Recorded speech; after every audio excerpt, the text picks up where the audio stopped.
চেন্নাইকে হারায় বড় সুবিধে পেয়ে গেল হায়দ্রাবাদ। দিল্লি সহ অন্য দলগুলো পাঞ্জাব কিংস 7 উইকেটে চেন্নাইকে হারিয়ে সাথে উঠেল, সেই সঙ্গে তারা তাদের প্লেঅফের আশাও বাঁচিয়ে রাখল।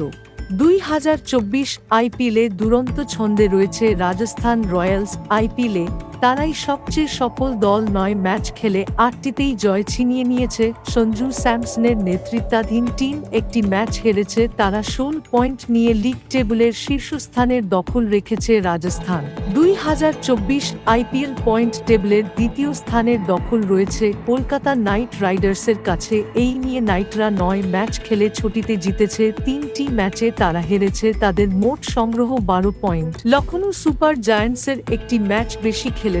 10 ম্যাচে 12 পয়েন্ট নিয়ে লখনউ রয়েছে পয়েন্ট টেবিলের 3 নম্বরে রয়েছে। তারা 6টি ম্যাচ জিতেছে, 4টিতে হেরেছে।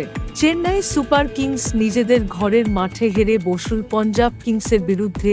সিএসকে 10 ম্যাচের মধ্যে 5টিতে হেরে বসে থাকল। 5টি ম্যাচ জিতেছে Chennai, 10 point. Sunrisers Hyderabad point টেবিলের 5-এ। প্যাট কামিন্সের দল 9 ম্যাচ খেলে 5টিতে জিতেছে, 4টি match, point 10। Delhi Capitals league টেবিলের 6-এ রয়েছে। তারা আবার 11 ম্যাচ খেলে ফেলেছে। দিল্লি সবচেয়ে বেশি ম্যাচ খেলেছে, 5টিতে জয় পেয়েছে। তারা 6টি ম্যাচ হেরেছে।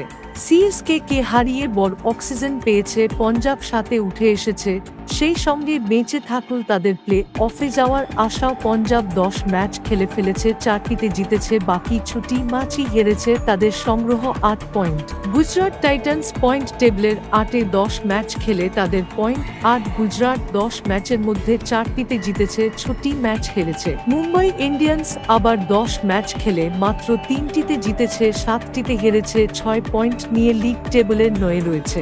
লিগ টেবিলের লাস্ট বয় রয়্যাল চ্যালেঞ্জার্স বেঙ্গালুরু 10 ম্যাচ খেলে অবশ্য সংগ্রহ 6 পয়েন্ট। আরসিবি জিতেছে 3টি ম্যাচে, বাকি 7 ম্যাচেই হেরেছে।